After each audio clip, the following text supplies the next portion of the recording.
Hello there.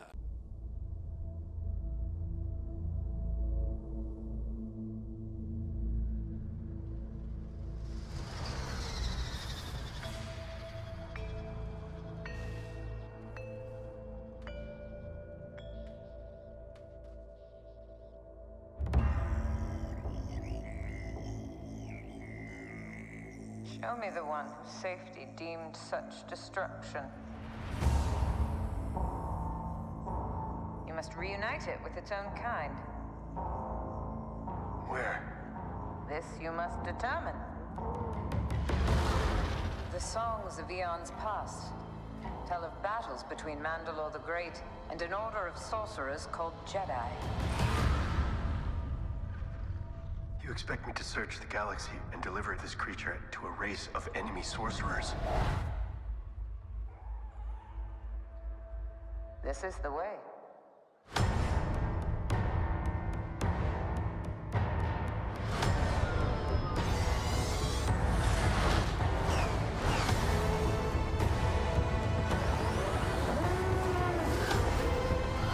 You know this is no place for a child. Wherever I go, he goes. So I've heard.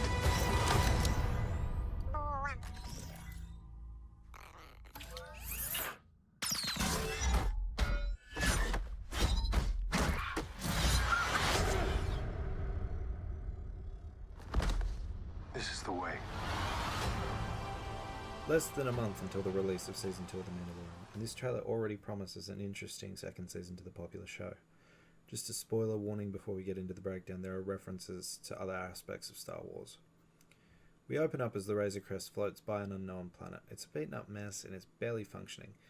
The hangar bay is open, the lights within are flickering, the engine shows signs of failure, and there are damage panels all over the ship. The ship sort of limps towards a second oceanic planet that is seen a few more times throughout the trailer.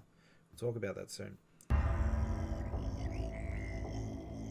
The Lucasfilm logo fades in, accompanied by a soundtrack reminiscent of the intro to Jedi Fallen Order. This may suggest some sort of connection or storyline based around the characters or events within the game. We know that Mando is in search of the Jedi, but we're not sure who exactly, and following up all the possible leads may take Mando to more than just locations seen in the movies. The armorer's voice cuts over the music as Mando and the child walk down a street during the night. Her lines echo what she said at the end of Season 1. Show me the one whose safety deemed such destruction. Lampposts illuminate walls covered in graffiti. This planet doesn't look like either Navarro or Tatooine, which we know Mando visits this season. It could be Lothal. The buildings are similar. Lothal had plenty of graffiti during the Empire's occupation, and we know that Mando is looking into rumours of the Jedi. What better place to look than Lothal? Another possibility is Gorel, a planet also introduced in the Rebels series. It's got similar buildings, and the planet is located in the same sector of space, putting both planets in the outer rim. This next scene is on Tatooine. A bantha and a Tusken watch as the Razor Crest flies above the mountains. This shot coincides with Mando asking the armourer where to find the child's people, which alludes to a possible hunt for Luke Skywalker. We know that Luke gets really famous. Even people on Jakku know about him. If Mando begins asking around about the Jedi, he'd most likely come to learn about Luke's existence, which could be why we see him flying next to some X-Wings later in the trailer. It also puts Mando on the path to meeting Boba Fett, who's more than likely on Tatooine and has info on Luke. The brief shots of this ice planet don't really give us much to go on. It's probably Ilum, which is a very important planet in the Star Wars mythos. It's the most common place that the Jedi went to find their Kyber crystals, which is a key part in lightsabers.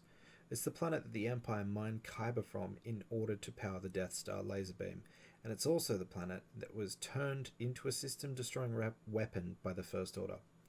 Yeah, it's Starkiller Base. There are two other possibilities that come to mind. Kroness, which was a stronghold of Clan Ren prior to the Battle of Yavin. Or it's the currently unnamed planet that Ahsoka crashed on. You can see during the crash scene that there are lots of similar canyons littering the planet's surface, and we know that the planet gets snowy. It's most likely Ilum though. It fits in more with what has been reported so far and makes more sense in the overall story. I don't think this ship here is the Razor Crest. Not only does the shape seem off, the patterns on the side don't match with what we've already seen, and it was fine when it flew into the atmosphere. I think it's more of an LAAT gunship, or one of the other ships used by the clones in the Clone Wars. It's very similar in shape and style. There are also orange markings on the side that may suggest that it is a member of the Ahsoka loyalists in the 501st, lending credit to the idea that this could be the unnamed planet that Ahsoka and Rex crashed on at the end of Season 7. Even if it is an LAAT, Ilum wouldn't be crossed out. There was a droid attack on Ilum during the Tartakovsky Clone Wars, which would be a very nice little reference. With the limited view we have, the possibilities are endless. We know that there were clones on Mandalore, so it's also reasonable to believe that they made it to Coronest as well. It could be a ship similar to the Razor Crest that was shot down over Ilum by the Empire's remnants. Both the ship and the fact that the landscape shots don't really show anything definitive make it hard to pin down exactly what planet these scenes will take place on. Guess we'll have to wait and see. Now, we don't know exactly what planet this is, but the working theory is that it's Mon Cala, home to the Mon Calamari and the Quarren. Both of these species are present here on these dogs. The two figures standing in front of Mando are neither of these native species. They look more like Cinnitines with their lumpy, brain-like heads, but I'm not too sure.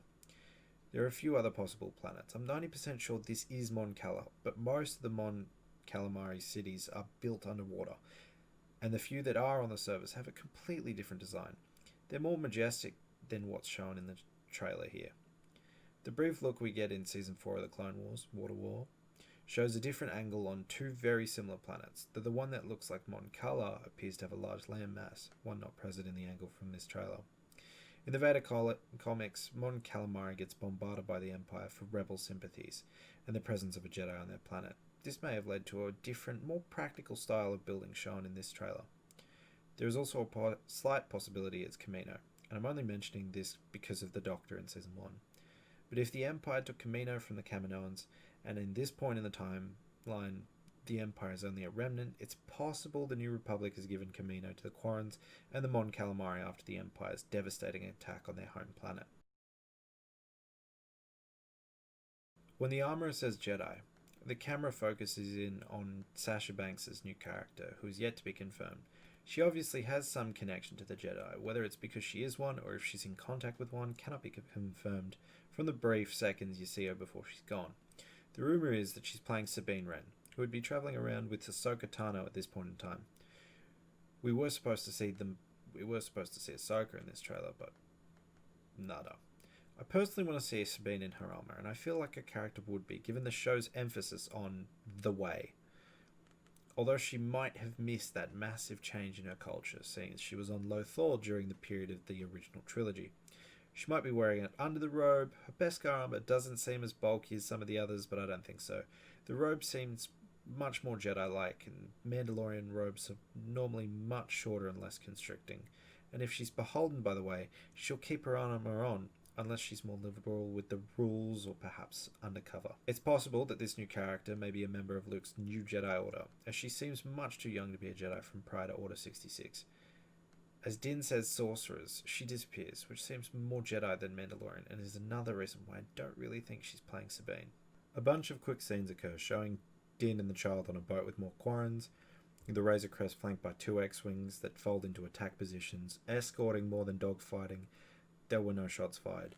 This may be Mando trying to find out info on Luke or other Jedi that were involved with the Rebellion and the New Republic. Alternatively, the New Republic found about what happened on the prison ship last season and are hunting Mando down, adding more people for him to look out for. Back on what looks like Tatooine. Din pilots a speeder through the desert. Some people think that Boba Fett's armor is resting on the back of the speeder. It's definitely not part of the speeder, as shown in promos released earlier than the trailer. An older-looking Grief, smiling more regally, walks out of Navarro City. Alongside him, Kara seems to be smiling. Likely they're meeting back up with Mando after a little while has passed. Grief's got a white beard more than a black moustache. 3 TIE Outlanders take off from what looks like an outpost on Navarro. Stormtroopers are shown running down the halls to the sound of the Imperial klaxon. It looks like the halls of a Star Destroyer, which would be awesome, but it's more likely the halls of the outpost. More evidence for this being an outpost rather than a Star Destroyer is the promo images released just before the trailer. They show Mando, Greef, and Cara in a similar Imperial-looking hall wearing the same clothes they wore on Navarro. Another look at this outpost base as some scout troopers fly past a bunch of dead stormtroopers on their speeders, going down into a canyon. A quick shot of Mando trapped in a cell filled with water, possibly on the same water planet as before. Interesting that this exact scene happened in the current Star Wars comic book run to Luke only a week or two ago. Mando flying with his jetpack into what appears to be the same canyon the scout troopers went through. The child is suspiciously missing from this entire sort of segment. Could Mando be in pursuit of his captors? During these scenes, there's a new voice saying that this is no place for a child. Maybe he has been stolen, prompting this attack on the Imperial compound. Another shot of Mando on the graffiti planet from earlier. This time he's shooting a light while a figure dangles from the lamppost. This isn't the first time Mando's used his grapple during combat. He then walks into a cave on the ice planet from earlier. He's cradling the child at the time and saying, "Wherever I go, he goes with me," showing the more fatherly tendencies set to develop this season. This burning ship here seems to be the Razor Crest. We saw it all beat up at the start of the trailer, and we see Mando and the child on this water planet later. It's possible they get trapped here. This next scene has a lot to unpack. I'm guessing it's either on Tatooine or the planet with the graffiti that I think might be Lothal. The building, particularly the doorway and the way the building is sunken, it's very similar to other buildings on these Outer Rim planets. We can see that there are some Maz Kanata-esque flags dangling from a lowered portion of the ceiling and a large ring underneath it. Two Gamorreans go at each other with what seems to be vibro axes, which they are known to use. There's a burst of energy when they collide, and we finally see the character that was talking before. Mando talks to a new one-eyed guy, who according to the subtitles on Disney Plus is named Gor Koresh. On his left shoulder you can see an unfamiliar symbol. This symbol is kind of hexagonal and sort of points in an Empire remnant / First Order connection. Both of these factions predominantly use hexagons, and the men that surprise Mando are wearing similar sort of dark uniforms to Hux. Mando activates his whistling bird, and Baby Yoda just hides away in his little pod. When the door to his pod closes, the screen cuts to black, and all you can hear are the sounds of whistling birds, more vibro axes, and punches.